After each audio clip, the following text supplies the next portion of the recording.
네, 오늘은 맥주감사 주일입니다. 맥주절은 이스라엘의 3대 절기의 하나입니다. 유대인이 출애굽해서 40년 동안 광야 생활을 하였고 가나안에 정착하고 곡물을 추수하고 그래서 그 첫 소산을 하나님께 감사하며 드린 절기입니다.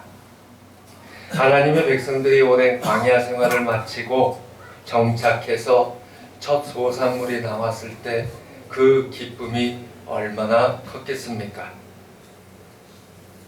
그런데 그들은 광야에서 40년을 고생하다가 이제 정착하고 약속의 땅에서 그 땅의 소산을 먹게 되었을 때 그것이 하나님의 은혜였다. 그러한 고백으로 드린 절기입니다. 당연히 내가 받을 몫이라고 항변하지 않았습니다.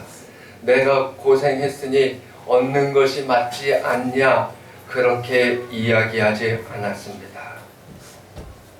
이스라엘 백성들은 그 땅의 처음 소산물을 하나님께 드리며 그냥 감사했습니다. 자기가 일해서 벌은 것이라고 하나님께 감사하지 못하는 경우가 많아지는 요즘에 맥주 감사 주일은 우리가 감사해야 되는 것을 돌아보게 합니다. 그 감사는 하나님의 은혜가 우리를 앞서가시며 우리의 앞에서 이미 역사를 이루어 주셨다라는 고백입니다. 선행된 하나님의 은혜, 그에 대한 백성의 감사, 그것이 맥주 감사절의 중심에 흐르고 있는 신앙 고백입니다. 그 감격과 기쁨을 갖고 예배 드리는 것이 맥주 감사 주일이고, 그러한 신앙이 예배를 향한 우리의 마음이어야 예배는 예배가 되기 시작합니다. 다시 말해서 여러분께서 처음 이 교회에 나오셨을 때를 돌아보시기 바랍니다. 그것이 맥주 감사 주일입니다. 오늘 우리가 그 옛날 신앙의 선배들처럼 농사를 짓는 것은 결코 아닙니다. 그러나 처음 나온 때와 올 한 해 지나온 것을 돌아보며 곳곳에서 하나님의 은혜와 인도하심이 계셨다라고 감사하고 발견하고 고백하는 것, 맥주 감사 주일입니다. 우리 삶에 함께 하신 하나님의 은혜, 거기에 대한 감사. 1년 내내 있으면 참 좋겠는데 아무리 힘들어도 오늘 그러한 주일이시기 바랍니다. 오늘 말씀을 통해 맥주절에 감사신앙이 무엇인가 돌아보고 우리의 삶이 하나님 앞에서 감사신앙으로 더욱더 서는, 그래서 그 은혜로 살아가는 우리가 되기를 소원합니다. 1년 동안 한 번도 하나님께 감사한 것과 감사의 제목과 고백이 없는 분이라면 내 신앙은 죽어가고 있다는 것을 인정해야 합니다.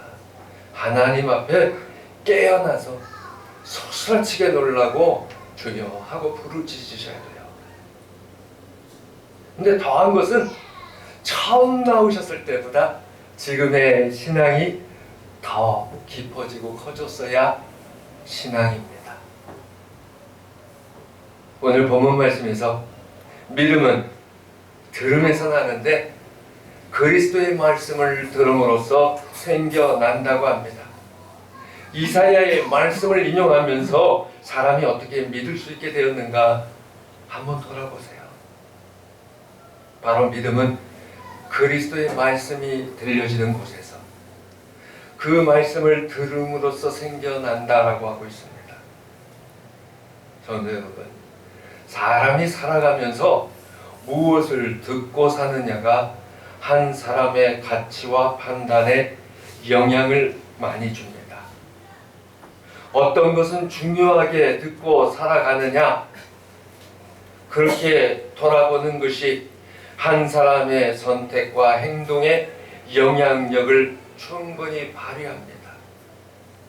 그래서 많은 회사들이 광고비를 투자하고 소비자들에게 상품에 대한 정보와 이미지를 들려주려고 애를 쓰고 있습니다. 소비자들은 그것을 듣고 판단하고 행동하고 그 상품을 믿는다라고 하는 것이 은연중에 생겨납니다. 그러다 보니까 요새는 가짜 뉴스가 판칩니다. 사람들을 호도하려는 검은 속내들이 사방에서 넘쳐납니다. 이러한 때에 우리는 그리스도의 말씀, 우리의 인생을 지도하고 교훈하고 이끌어주는 정말 진리의 말씀 많이 들으시면서 살아가시기 바랍니다. 말씀이 우리의 삶의 지팡이와 막대기가 되어서 올바른 믿음으로 우리의 인생을 이끌어주기를 간구하시기 바랍니다. 근데 믿음이 생겨나게 하는 그리스도의 말씀이 우리에게 들려지기 위해서는 말씀을 전하는 사람이 있어야 합니다. 말씀을 들려주는 사람이 있어야 합니다. 그렇게 하시는 분이 누구이겠습니까? 하나님께서 말씀을 만나게 하시고 말씀을 전하도록 사람을 보내시고 우리의 믿음이 생기고 믿음이 자라도록 일하고 계시기 때문에 하나님께서 하셨고 하나님의 은혜입니다라고 우리는 고백하는 겁니다. 우리의 신앙 고백은 말씀을 전하는 사람은 목사님이 아니라 하나님이십니다라고 그렇게 예배드리는 겁니다. 우리가 친구를 만나서 처음으로 복음을 증거해도 나는 사용받은 거고 하나님께서 나를 통하여 말씀을 증거하고 계시는 겁니다. 이렇듯 믿음의 문제는 언제나 하나님께서 선행하고 계십니다. 우리를 그렇게 이끄시기 때문에 우리는 믿음이 자라날 수 있습니다. 믿음은 말씀으로 자라납니다. 하나님께서 늘 먼저 우리를 사랑하여 찾아와 주셨고 우리를 향해서 믿음의 길을 열어주셨고 인도하여 주십니다. 우리의 인생 굽이굽이 뒤돌아보면 은혜로 지켜진 순간들, 인도해 주신 하나님의 손길 얼마나 많았는지 인정할 수밖에 없다는 거예요. 믿음이 더욱더 굳게 세워지는 그러한 순간들이 우리 인생에 계속되었음을 우리는 인정하게 됩니다. 우리가 이 교회에 나와서 다니고 있는 것도 하나님의 은혜예요. 그런데 본문은 당시 유대인들이 믿음을 거부하고 불순종의 길에 있다라고 하고 있습니다. 근데 이게 그때만이겠습니까? 하나님께서는 사람들을 향한 구원의 관심 그리고 독생자를 아낌없이 내어주신 그 진하신 사랑 모든 것 주셨지만 복음이 들려지는 곳에서도 복음을 거부합니다. 하나님의 은혜가 나타나도 반응하지 않는 사람들 여전히 많습니다. 오늘날에도 이러한 메마른 모습들이 반복되고 있는데 이유는 감사를 잊었기 때문입니다. 믿음을 인정하지 않기 때문입니다. 들어도 믿지 않겠다고 애를 쓰는 세상입니다. 토를 달고 할 수 없다는 이유를 만들어 찾아내고 있습니다. 부정을 위한 말들이 넘쳐납니다. 더 큰 문제는 전하려는 자도 없습니다. 전하는 것을 들으려고 하는 사람도 없는 것 오늘의 모습입니다. 그래서 오늘 본문 앞 14절은 말씀합니다. 그런즉 그들이 믿지 않는 일을 어찌 부르리요 듣지도 못한 일을 어찌 믿으리요 전파하는 자가 없이 어찌 들으리요. 결론적으로 감사하는 사람이 전파할 수 있어요. 농담 하나 하겠습니다. 텍사스 어느 시골 마을에 교회가 있었습니다. 많은 사람은 나오지 않아도 동네 사람들이 꾸준히 나오는 그러한 교회였습니다. 그러던 어느 날이었습니다. 교회 앞마당에서 땅을 파던 중 석유가 쏟아져 나왔습니다. 큰 은혜였고 모두가 기뻐했어요. 근데 문제가 발생했습니다. 그 석유의 소유권이 어디에 있느냐라는 문제예요. 그래서 법원까지 이 사건이 가게 되었고, 법원에서는 교회의 공동 소유라고 판결을 내렸습니다. 그래서 그 다음 주 교회에서는 판결에 따라 사무총회가 열렸고 결의를 했습니다. 어떤 결의였을까요? 어떤 결의를 했을까요? 더 이상 세신자를 받지 않기로 했답니다. 이해가 안 되시는 분들이 계신가 봐요. 마태복음 14장 44절에서 천국은 마치 밭의 감추인 보화 같으니 사람을 이를 발견한 후 숨겨두고 기뻐하며 돌아가서 자기의 소유를 다 팔아 그 밭을 사느니라 라고 합니다. 여러분은 이 보물을 발견하셨습니까? 그 보물을 발견한 자만이 전하는 자가 될 수 있습니다. 그러기 위해서는 움켜쥐는 것을 생각하는 것이 아니라 감사할 수 있는 것을 나누는 자가 되어야 합니다. 보물을 발견한 것도, 보물이 있는 것도, 보물을 구별할 수 있는 것도, 그것을 소유할 수 있는 것도 모두가 감사라는 거예요. 그 감사 전하는 것이 말씀을 증거하는 길입니다. 이스라엘 백성들의 불순종에도 하나님께서는 한량없는 긍휼하심으로 기다리십니다. 사도 바울은 유대인들이 그리스도의 말씀을 듣고 깨달을 수 있는 기회가 충분히 있었노라고 선언합니다. 시편 말씀 인용하면서 18절에서 그 소리가 온 땅에 퍼졌고 그 말씀이 땅끝까지 이르렀도다. 이렇게 말씀하고 있어요. 복음이 그렇게 수없이 전해졌어도 순종하기를 거부합니다. 그 말씀 믿기를 좋아하지 않습니다. 19절 20절 보니까 복음에 대해 전에 듣고 아는 것은 많은데 복음을 거부합니다. 오늘날에도 교회에 대하여, 기독교에 대하여, 예수님에 대하여 목사보다 아는 것 많은 사람들 넘치는데 믿는 사람은 없고 순종하는 사람은 없다는 겁니다. 아는 것은 많은데 교회를 피합니다. 아니, 나와도 겉으로는 짐짓 그런 척하며 살아갑니다. 이처럼 이스라엘 백성들은 듣고도 믿지 않고 알고도 부인하는 불순종의 길을 걸었습니다. 그 완악한 마음을 다 아시는 하나님께서는 그럼 어떻게 하셨을까요? 그냥 벼락이라도 내려서 오늘 10장 21절 말씀에서 하나님께서는 순종하지 아니하고 거슬러 말하는 백성에게 내가 종일 내 손을 벌렸다 말씀하고 계십니다.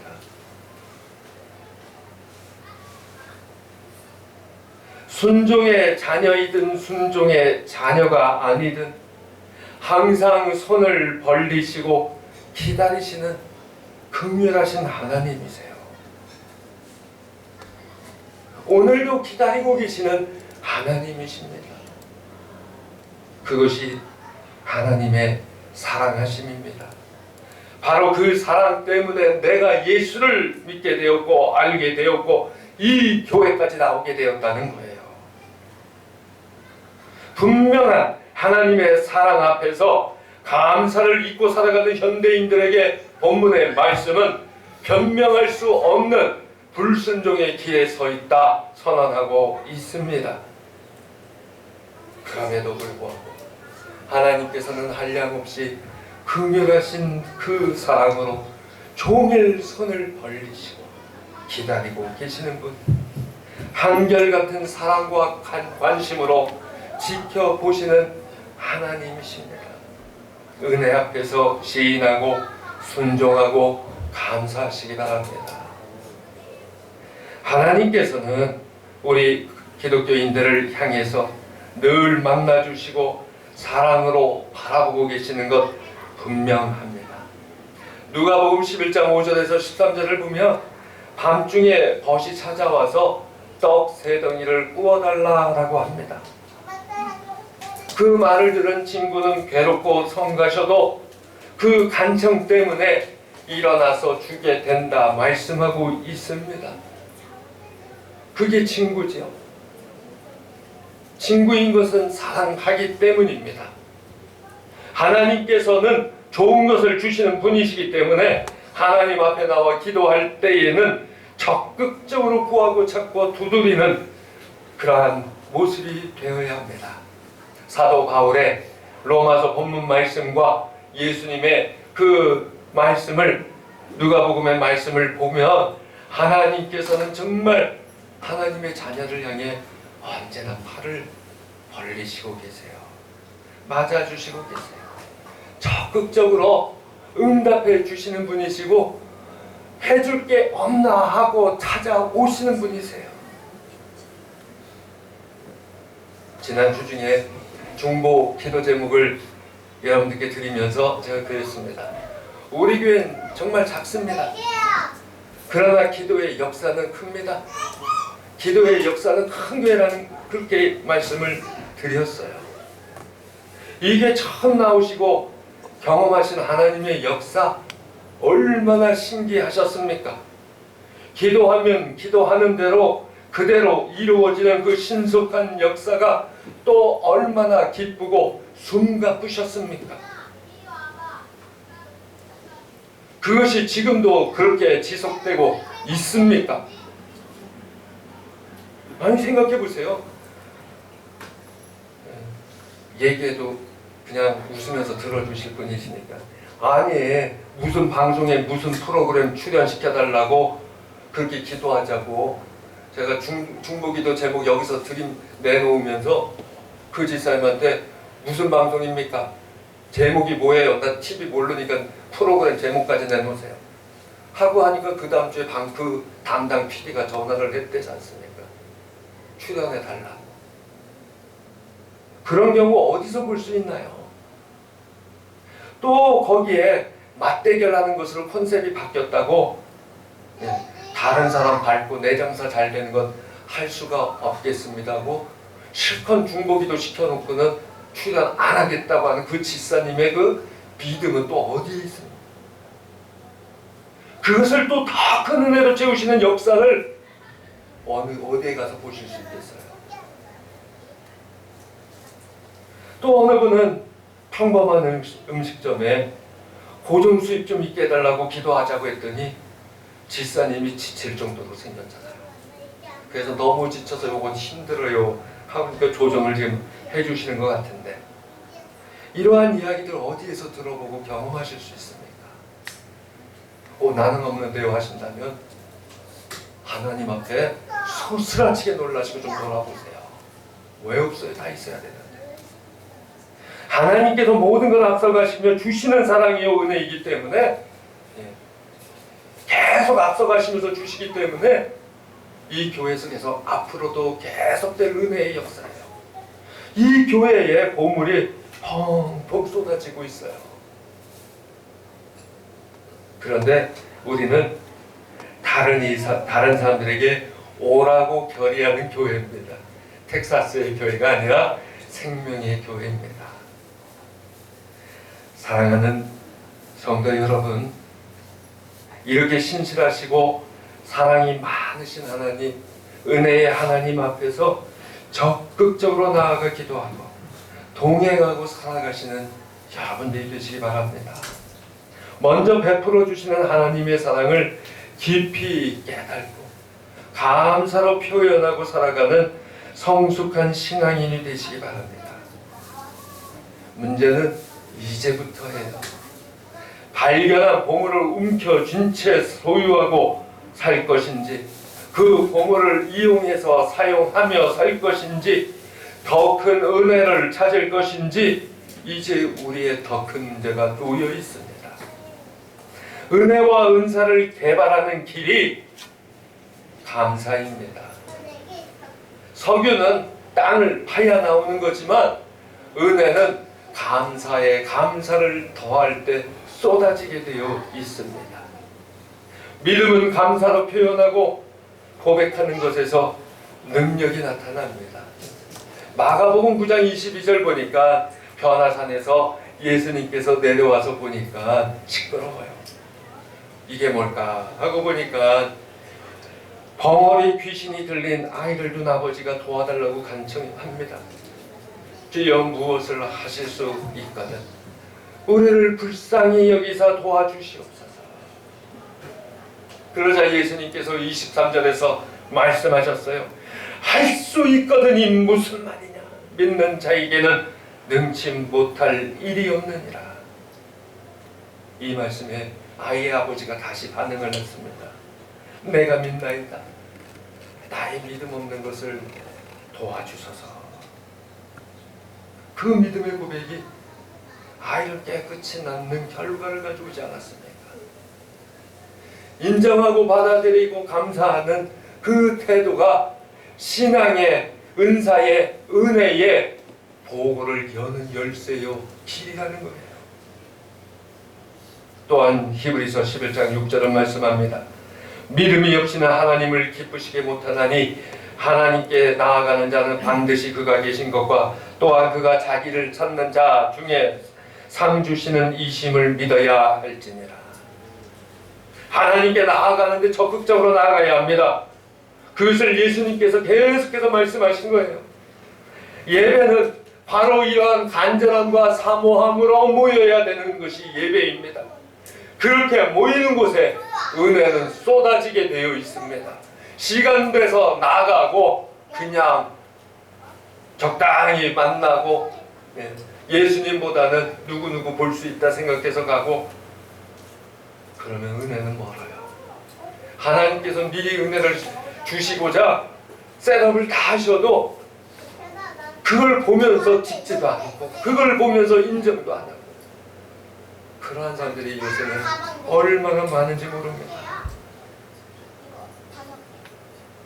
누가복음 11장을 다시 보니까 하나님께 나아가 기도하는 태도로 구하라 찾으라 두드리라. 예수님은 말씀하셨어요. 하나님께 기도로 나가는 자는 반드시 응답하실 거라는 확신에 그 덧붙이시면서 예수님 그 이후에 부모가 좋은 걸 자식에게 주는 것을 알듯이 하나님께서 하물며 하늘에 계신 너희 아버지께서 좋은 것으로 응답하시는 분이신 것을 믿지 않겠느냐 말씀하고 계시지 않았습니까? 우리가 예배 나올 때 이 자리는 은혜의 자리예요. 매주 한 주 살면서 갈급해지고 세상에 자꾸만 힘들어하던 내 모습 이 예배에서 다시금 깨끗하게 씻김받고 다시금 은혜로 더듬혀지고 다시금 믿음으로 굳건해지기를 사모해서 나오셔야 돼요. 그러한 것들이 바로 예배의 준비예요. 바로 그 하나님 만나는 곳이 교회입니다. 그렇지 않은 교회가 아니에요. 하나님은 당신을 사랑하십니다. 우리가 흔히 보는 문구입니다. 어느 교회에서든지 다 그 전도 문구 써요. 그 다음에 반드시 붙어야 하는 게 있습니다. 그 사랑을 만나는 생명의 교회입니다. 그 사랑을 실천하는 생명의 교회입니다. 우리 교회가 그렇지 않습니까? 그러니까 오시면 그냥 갑자기 기도의 응답이 쏟아지고 생각도 못하는 은혜들이 받게 되고 넘쳐나는 것 거기에 있어서 그래요. 교회는 밭입니다. 보물이 감추인 밭입니다. 교회는 유전입니다. 아니 유전보다 더 큰 보물이 있는 곳입니다. 그 사랑을 실천하고 있습니다. 캐면 캘수록 펑펑 쏟아지는 은혜의 보고입니다. 생명의 교회가 바로 그런 교회입니다. 인정하고 감사하고 고백하는 자가 되어야 합니다. 그곳에 더 큰 은혜를 불러오는 생명의 역사가 살아 숨쉬는 교회가 되어야 하고, 그 교회는 바로 우리 성도여야 합니다. 감사를 전하지 못한다면 생명의 교회가 아니라 텍사스 교회예요.